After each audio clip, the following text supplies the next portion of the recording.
most of the nation of America has stood for.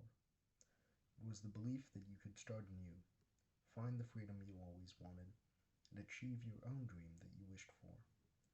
The people of America would understand this, but in a different way than which was perceived by immigrants coming into America. America had a big value on patriotism, which would turn to hatred against countries outside of its own after the Great Depression and World War II.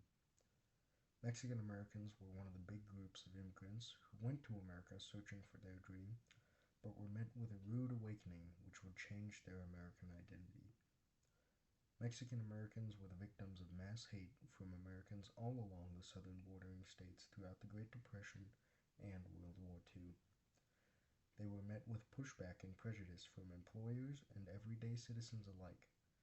The economic deprivation which the Mexicans were subjected to, paired with the attacks on Mexican identity, created a wave of social justice movements which are still being fought today. In 1912, New Mexico and Arizona gained their statehood and joined the Union. This brought many Mexicans into the new American territory and caused social and economic tension between the Mexican inhabitants and the American expansionists. The Mexican population in America before the Great Depression sat around 1.5 million. This number stayed consistent throughout and after the Depression. But it wasn't until the introduction of the Bracero program where 4.8 million Mexican Americans would see a door into the employment opportunities which America had to offer after World War II and the Great Depression. Many would leave their jobs as farmers, which did not pay well, and came to this country with a sense of optimism. The government wished to support these immigrants. However, the American citizens strongly opposed this support and would often verbally and physically attack them. Americans believed that the Mexicans were taking jobs and were too culturally different. The Library of Congress offers information on these perceptions, giving insight as to how many groups saw the growing Mexican American population as a social problem and worked to eliminate what they saw as the negative aspects of Mexican American life. It was often suggested that Mexican girls needed to be put into sewing, cooking, and cleaning classes, and that this would help them achieve social harmony. These types of attacks on Mexican lifestyle were found throughout the 1930s and well into the 1960s. In the article, The Long History of the Anti-Latino Discrimination in America, an example of one of many violent acts which were committed against Latinos shares how in 1911 there was a mob of over 100 people who hanged a 14-year-old boy, Antonio Gomez.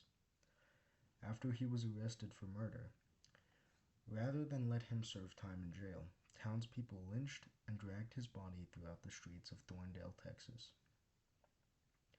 The tragedy of this incident is only one example of the hatred which Mexicans have faced throughout their time in the United States. Lynchings, beatings, the calling of slurs, it was a fact of everyday life as a Latino. Alongside social attacks, the economic situation for Mexican Americans was more than subpar.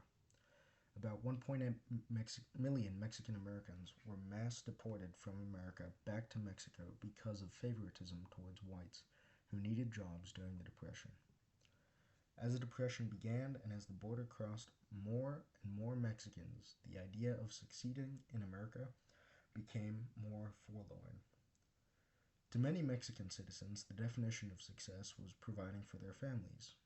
In the case of Donato Jimenez, he had come to the country under the Bracero program in hopes of providing for his wife and children, still in Jalisco, Mexico. He worked from farms all the way from California to Texas, doing it all to eventually bring his family with him. Attacks were made on the Mexican identity and way of life, but many did not care. Family was the only thing on their mind. To him, it was the Bracero program which would give him this success.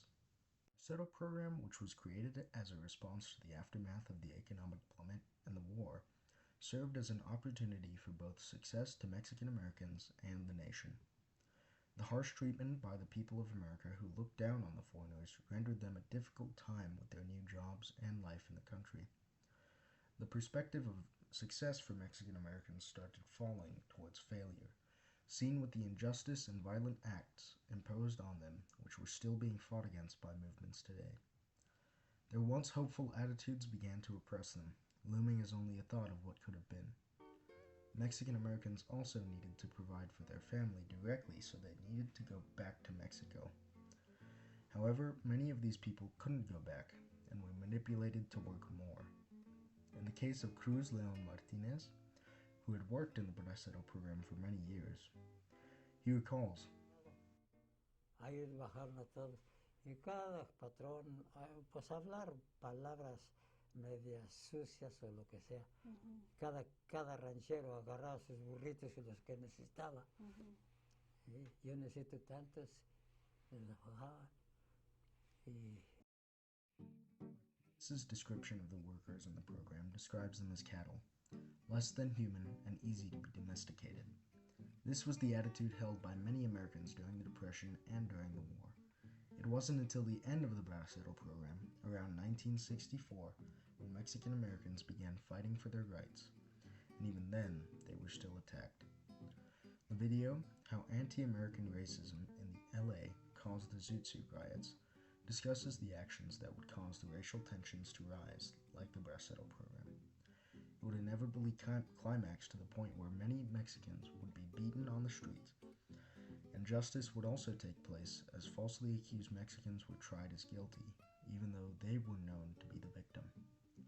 Throughout America's history with Mexican Americans, the record is not clean, and the group has often been exploited for cheap labor, being seen as nothing more than brute force to work in the background.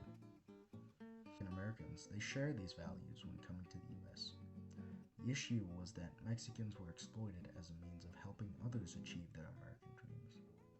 Mexican American identity is one of success, but not for oneself, for family. In the case of many coming to the States, providing for their families and bringing them a better life was all they wanted. It's a value seen in many Mexican Americans to this day. So while the American identity and Mexican identity live in parallels, there is a distinct difference in that one seeks personal success, while the other seeks to support their loved ones. Mexican Americans have been attacked all throughout their history in this country. Mexicans became a part of the United States and were seen as inhuman animals, which needed to be taught how to act. A clear social divide between Mexican and American citizens. The economic divide was even bigger, causing social and economic disparity for many Mexicans in the state, especially so in the southern bordering states. From Donato Jimenez to Cruz Leon Martinez, there are countless stories of Mexicans coming to the U.S. for work, for a better life, not for themselves, but for their families. These dreams have always been attacked, whether that be through lynchings in Texas or beatings in the streets of LA. Today, these dreams are still crushed by the idea that Mexicans are nothing but cheap labor. Change has been made since the Depression, the war, and the Bracero program, but more must be done so that the children of Mexican American descent can grow up to live out the dreams of success that their ancestors so wanted them to achieve.